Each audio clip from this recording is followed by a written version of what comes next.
Welcome to the Real News Network. I'm Paul Jay in Baltimore, and welcome to this week's edition of the Perry Report with Bob Pollin, who now joins us from Amherst, Massachusetts. Bob is the founder and co-director of the Perry Institute in Amherst. He's a widely published author, his latest book being Back to Full Employment. Thanks for joining us again, Bob. Thank you very much for having me, Paul. So what's on your mind this week? Well, it was a major week in terms of economic news because on Friday we got the latest report from the Labor Department on unemployment, showing that the unemployment rate had eked down from 7.7% to 7.6%, the official rate. But the only reason that the rate went down was because 496,000 people, about 500,000 people, dropped out of the labor force. If those people had stayed in the labor force, the unemployment rate would have actually gone up to 7.9%. So the news on the job market is terrible. Now, at the same time, indeed, on the same day, Friday, the White House put out the news that President Obama is about to propose his budget for the coming year, in which he supports the idea of cuts to Social Security and Medicare, the two most basic programs that represented what we have in our very, very modest welfare state in this country. So Obama is affirming his support for the idea of fiscal austerity, for the idea that the overriding problem in the economy today is the fiscal deficit, at the same time that the unemployment rate, the unemployment situation is actually getting worse. And then one other thing, which is equally important.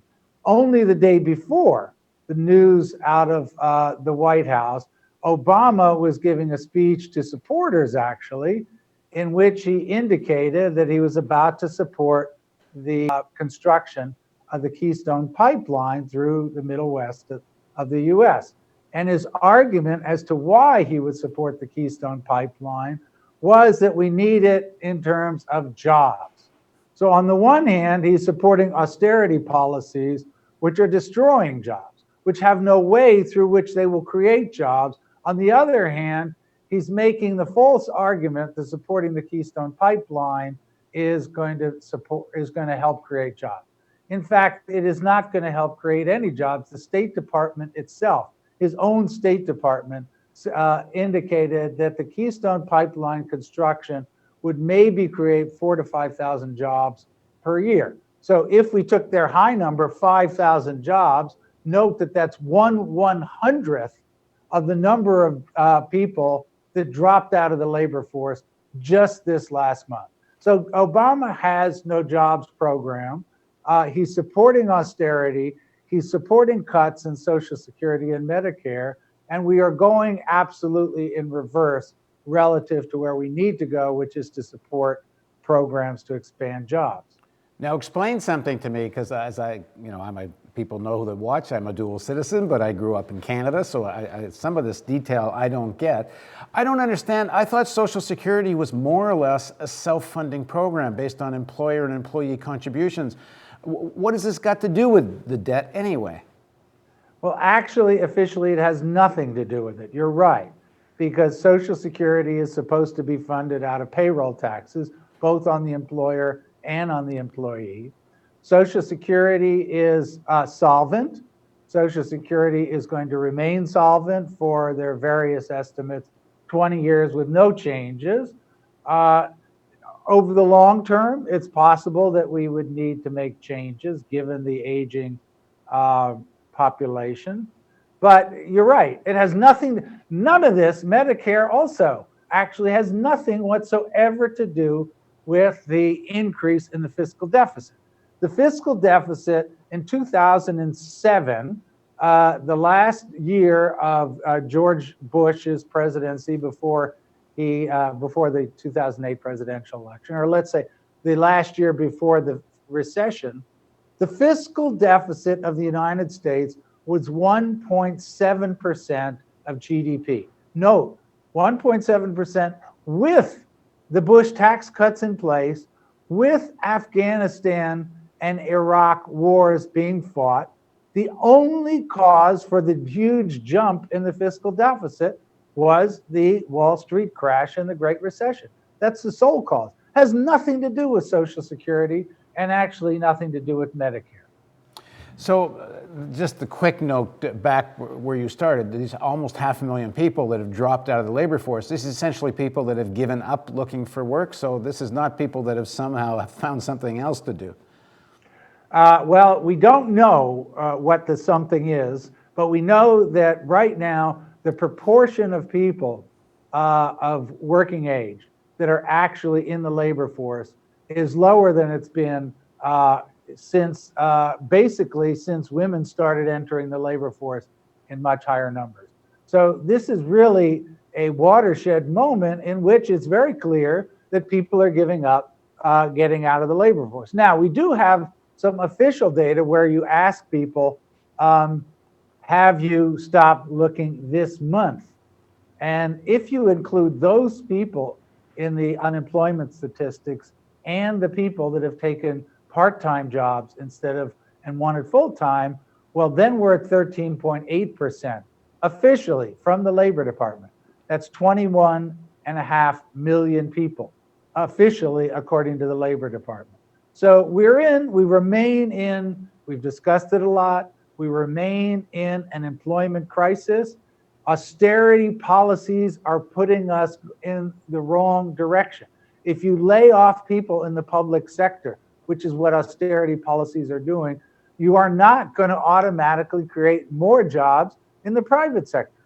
That is what is actually happening now, and that's why you have people dropping out of the labor force. Well, it seems pretty clear the objective of both parties, the Obama administration and the Republicans, the objective is, I guess, what's happening now, which is record high corporate profits. The stock market's doing great, mostly because wages are low, money's cheap, and I guess as long as there's more recession, money's going to stay cheap, which is also good for corporate profits because they're now borrowing, their financing costs are next to nil.